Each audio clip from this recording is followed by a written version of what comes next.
G'day Bomber fans, the trade period kicks off really soon. It actually begins tomorrow, I guess, with the free agency period. I'm keen. We have a few players coming in through the doors. We have a few leaving as well, and there are still plenty of rumours circling around. I'm going to spill them all today. Before I start though, subscribe to the channel to see more trade videos like this, but also head on over to Absolutely Essendon.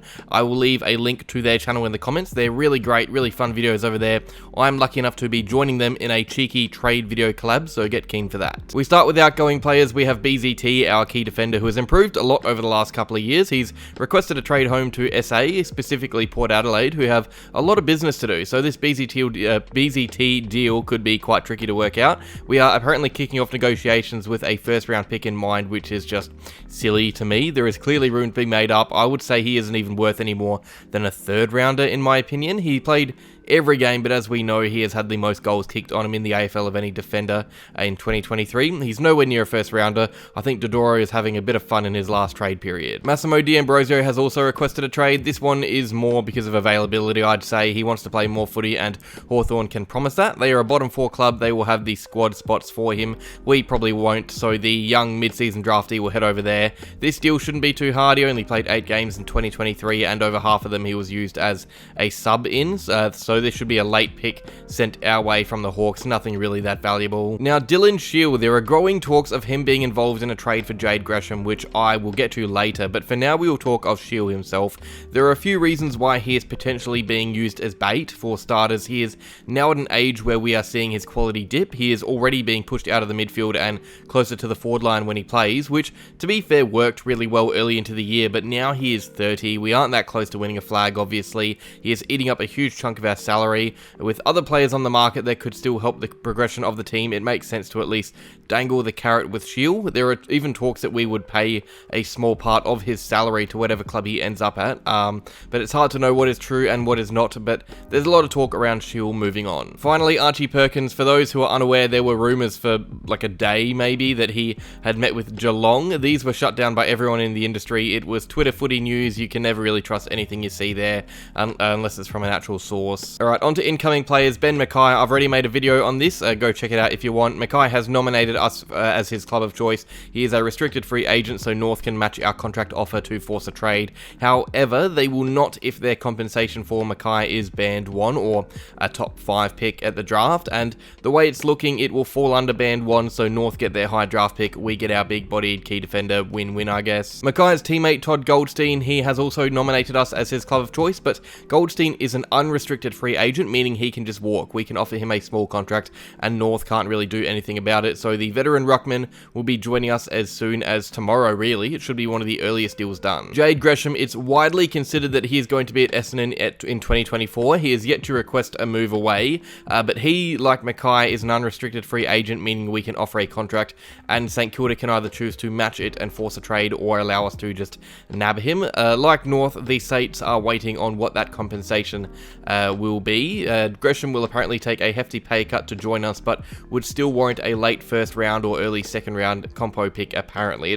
It's tough to know what St Kilda will do though. This is why the Dylan Shiel talk has come in. Some think we will trade Shiel for the compensation pick that St Kilda received for Gresham while paying some of his salary. It's all interesting. I'll talk about it more in detail in a separate video if he does request a move. James Harms, a player that has been linked to us for around 2 years now. We supposedly met with him last season. This time around it seems a little less certain as to where he will be. I think most know he's probably gone from Melbourne, but there isn't really a front runner at this stage. There are a few clubs asking the question. I think this is one of those deals where it will just happen so quickly. You'll just see a trade request out of nowhere. I don't know if we're going to be that club that picks him up, considering we already have potentially 3 other players coming through the doors, and there are other links as well. Alright, now Clayton Oliver, this is the one that people want to hear about. Tom Morris says us and Adelaide are keen on him, and probably some other clubs as well, I'm guessing. News broke that Melbourne would be willing to part ways with him if a good deal came through. There are some culture issues there that worry me a bit though. You never really want to see clubs shipping off their star players like this at the peak of their powers. There are talks of professionalism, and to me, that scares me from potentially getting him. And it's clearly valid as well. This is one of the best players in the league, and his club are not fussed with him walking. That says a lot to me about the character of Oliver. We talk a lot about the standards at our club currently, and would bringing someone in who has the potential to be unprofessional be the right move, even if he is a star of the comp. And also, it's just going to be impossible to get done. This is Clayton Oliver we're talking about. We will need to give up, at the very least, 2 high first round draft picks. Our highest right now will be pick 10 by the time matched bids come through in the draft. The Ds won't want that, even with St Kilda's pick 13 if we get that. I don't know if that's going to be enough. I think it looks more like Adelaide's deal to get done in my eyes. Tarryn Thomas, a troubled North Star. He's going to be a real player one day. You see glimpses. The issue is, 1, he has off-field issues, and 2, he is contracted. His contract runs out next year, so if a deal was to get done, I think it's then. I reckon he'll try out a full year under Clarko. You can tell it's going down that road, I think, because news has died down a lot since it came around. Elliot Yeo, this is a weird one. An Instagram page called AFL Exclusive, I think, broke this. Now, I should say that this page likes to post breaking and exclusive news and delete the evidence if it turns out to be wrong. They've done it in the past. I don't buy anything I see from these guys.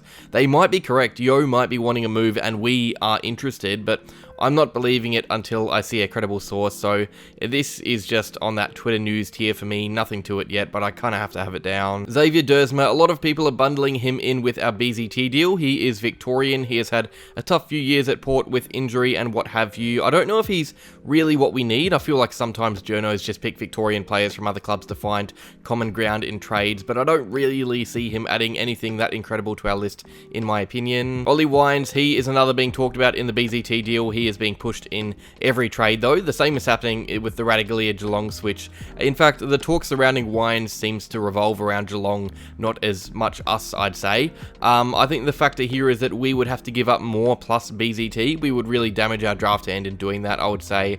And this guy is about to turn 29. He's a few years older than Clayton Oliver. He won't have a long contract with us, so I don't really see us going for this move. And finally, Orazio Fantasia. There was random news of this earlier in the year, but it's gone away now. Him and his manager went out of their ways to shush this news. He won't be with us in 2024. I'm assuming he won't ever be with us again. His body is too much of a risk, unfortunately. But that is that. Let me know of any rumours I may have missed. I definitely have. I've done this video quite quickly. That is all though. Like if you enjoyed, subscribe to see more videos like this, and go Bombers.